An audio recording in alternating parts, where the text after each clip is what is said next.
제가 다녔던 고등학교에 국산 선생님이 굉장한 영화 광이셨는데 어느 날 빨간 딱지 영화를 가지고 오셨어요. 애들은 상기됐죠. 근데 선생님이 니네가 생각하는 그런 거 아니야. 근데 오늘 수업은 요걸로 퉁치자 뭐 이런 식으로 말씀하셨어요.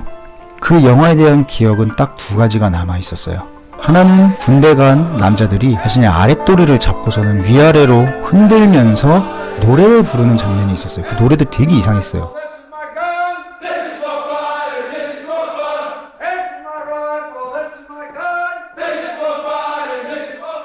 또 하나는 비누를 수건에 꽁꽁 묶어가지고 어떤 사람을 굉장히 세게 가격하는 장면인데 이게 집단 린치였어요.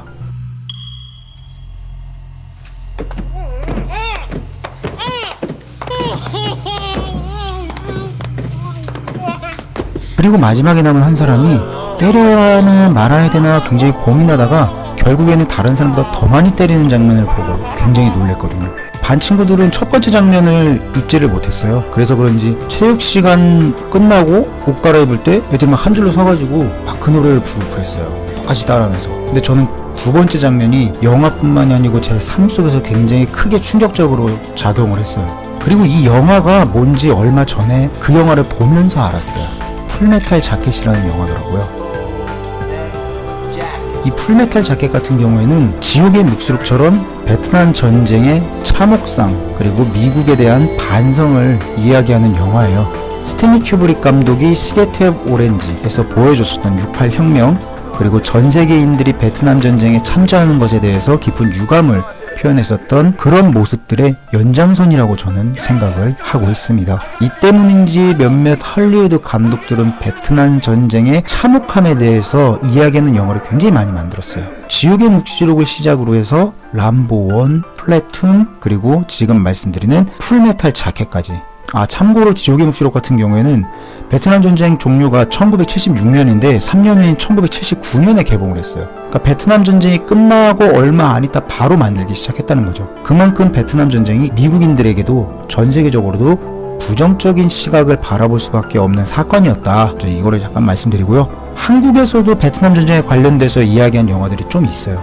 하얀 전쟁, 공포 영화긴 하지만 알포인트, 그리고 멜로 영화긴 하지만 그 안에 소재로 베트남 전쟁을 썼던 클래식까지. 베트남 전쟁은 전 세계에 굉장히 지대한 영향을 끼쳤던 사건인데요. 그래서 오늘은 이 사건에 대해서 이야기하는 풀메탈 자켓에 대해서 말씀드리고자 합니다. 참고로 이번에도 영상이 길어져서 두 개로 나눌 겁니다. 그래서 파트 1에서는 해병대 신병 교육소에서의 에피소드를 말씀드리고요. 파트 2에서는 조커라는 주인공, 그 인물이 베트남에서 종군 기자로 활약하면서 일어나는 에피소드, 이 두 가지를 말씀드릴 거예요. 자, 그럼 오늘은 첫 번째 해병대 신병 교육소 에피소드에 관련돼서 말씀드리겠습니다. 이야기의 첫 시작은 미형사의 머리카락에 잘려나가는 등장인물들의 모습을 보여주면서 시작합니다. 다양한 얼굴, 다양한 머리 스타일. 청년들은 해병대 입대를 위해서 똑같은 획일화된 머리 스타일을 가지게 되는데 그게 바로 삭발입니다. 이 장면 자세히 보시면은 화면에 비춰지는 모든 등장인물들이 약간 넋이나간 표정을 짓거나 혹은 울먹거리는 걸 볼 수 있어요. 모두가 다 그래요. 그런데 이게 영화 중반부, 즉 신병교육소 에피소드가 넘어가게 되면은 각자의 색을 가진 사람들, 즉 전쟁을 통해서 각자가 어떤 색을 가지게 돼서 처음에 지었었던 표정과 그때 나중에 지어졌던 표정이 비교되는 부분, 그리고 행동에 대한 변화, 그런 걸 알 수가 있거든요. 풀메탈 자켓이 러닝타임이 116분이에요. 근데 이 삭발 장면을 2분 정도를 할애를 했더라고요. 제가 아이들 가르치면서 작년에 어린 왕자라는 애니메이션을 보여주면서 바퀴가 굴러가는 장면이 있는데 그게 약 4초 정도 나오는 걸 보고서는 이 영화의 인생이 1시간 그 정도 되는데 4초를 보여줬다면 매우 중요한 장면 아닐까? 이 장면 빼도 이야기는 충분히 이해가 될 수 있는데 왜 굳이 4초라는 시간 동안 바퀴가 굴러가는 걸 보여줬을까? 이렇게 아이들한테 질문한 적이 있어요. 같이 그 애니메이션을 보고요. 전 풀메탈 자켓 역시도 마찬가지로 생각을 해요. 청년들의 삭발씬은 이 영화가 말하고자 하는 메시지를 담고 있는 장면이라고 말씀드리고 싶어요. 그래서 이거를 자세히 알기 위해서는 삭발씬의 BGM에 대해서 알아보면은 굉장히 잘 알 수가 있습니다. 이 BGM은 헬로 베트남이라는 노래예요. 조지 라이트와 그의 부인이 함께 부른 노래인데요. 조니 라이트라는 사람은 존슨 대통령을 지지했었던 대표적인 컨트리 음악가라고 합니다. 헬로 베트남을 통해서 1965년 10월 23일부터 1965년 11월 6일까지 약 3주 동안 빌보드 차트 1위에 랭크가 됐기도 했다고 해요. 이 조니 라이트의 헬로 베트남의 노랫말을 잠깐 살펴보면은 소련처럼 베트남이 공산화돼서는 안 된다. 그걸 막아야 된다. 베트남에는 자본주의를 통해서 그들이 자유를 느껴야 한다라고 이야기하는 것처럼 보여요. 근데 실제로 보면은 지금 말씀드리는 에피소드 말고 2부에서 말씀드릴 에피소드를 보면은 베트남이 마치 자본주의 그리고 미국이 가지고 있는 자유를 우리가 줌으로써 걔네들이 굉장히 좋아한다라고 착각하고 있어요. 물론 누군가는 좋아할 수 있겠죠. 그럼 모두가 그런 건 아니거든요. 이거는 강압을 의미하는 거죠. 그런데 이 풀메탈 자켓에서는 베트남 전쟁에 찬성하는 음악을 영화 시작 BGM으로 깔고 그 장면을 통해서 미국 젊은이들이 국가가 저지른 전쟁에 의해서 획일화되고 또 획일화되어 가는 과정을 굉장히 고통스러움을 겪고 있는 것처럼 표현하고 있어요. 즉 전쟁을 어쩔 수 없이 겪어야 되는 젊은이들의 모습을 보여준다는 거죠. 누구에 의해서? 국가에 의해서요. 그래서 저는 풀메탈 자켓에서도 스탠리 큐브릭 감독이 오프닝 속에 자신이 말하고자 하는 주제를 함축적으로 넣어서 이 장면이 굉장히 중요하다고 말씀드리고 싶어요. 그리고 이런 주제는 해병대 신병 훈련소 사건을 통해서 그 사안의 심각성을 외부로 표출해 줍니다. 풀메탈 자켓에서는 그곳에서 일어나는 사건에 대해 약 45분이라는 러닝타임 동안 보여줘요. 이곳에 수많은 이야기들이 나오는데요. 그 중에서 가장 중요한 사건, 그리고 제 삶 속에 가장 충격적으로 머릿속에 기억되고 있는 비누 폭행씬, 굉장히 주목해서 봐야 됩니다. 어디든 그렇지만 신병훈련소는 전쟁에 나가기 위해서 전투기술을 배우는 곳이죠.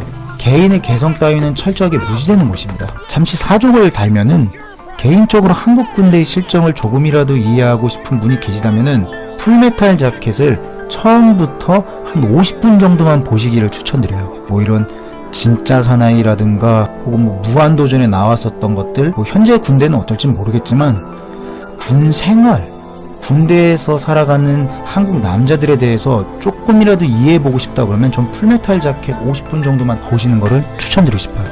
물론 조금 과한 장면은 있어요. 하지만 그렇게 다르진 않습니다.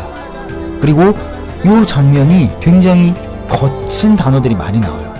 구더기, 쓰레기, 니거, 흑인한테 눈덩이라고 그러던가 뭐 그 외에 굉장히 많은데 다 언급하기는 힘들 것 같습니다. 하나부터 10까지 모두 다 인격 모독이에요. 이로 인해서 해병대 신병 훈련소에 들어온 청년들이 군대에서 가르치는 살상 기술을 갖추지 않으면 인권조차 없는 인간이라고 계속해서 하트만 교관은 이야기를 해요.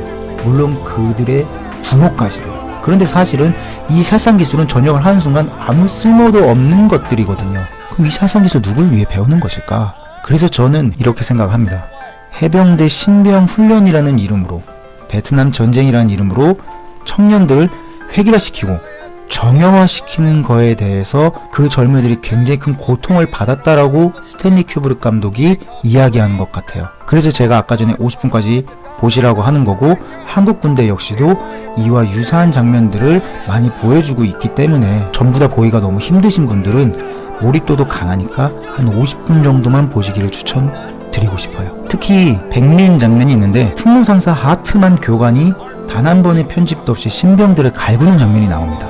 그래비티, 레버던트, 버드맨, 살인의 추억, 이 영화 속에서 나오는 롱테이크 씬 굉장히 경이롭거든요. 풀메탈 패닉의 롱테이크 씬은 요거와는 조금 다른 경이로움을 보여줍니다.